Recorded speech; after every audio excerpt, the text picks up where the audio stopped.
1947 সালে দেশভাগের পরে আমাদের যে এই পূর্ববঙ্গের ইতিহাসের ধারা, আমাদের যে সংগ্রামের ধারায়, সেই ধারাবাহিকতায় কিন্তু 1952 সালের ভাষা আন্দোলনটি হয়েছিল। কারণ পাকিস্তান জোর করে এই পূর্ববঙ্গের উপর তাদের যে উর্দু ভাষা সেটিকে চাপিয়ে দিতে চায় এবং পরবর্তীতে এরই ধারাবাহিকতায় কিন্তু 1971 সালে মুক্তিযুদ্ধ হয় এবং বাংলাদেশ স্বাধীন হয়।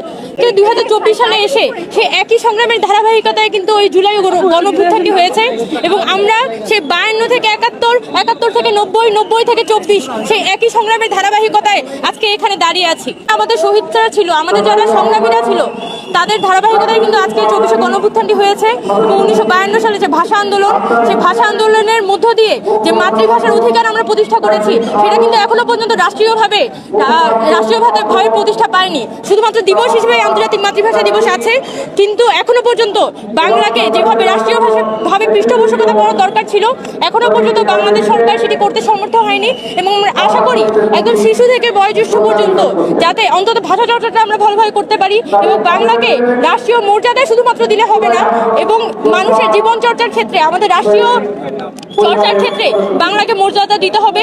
যত বেশি আমরা নিজের ভাষাকে আঁকড়ে ধরতে পারবো, তত বেশি আমরা জ্ঞান, গরিমা সবকিছুতে আমরা কিন্তু ভালো করতে পারবো।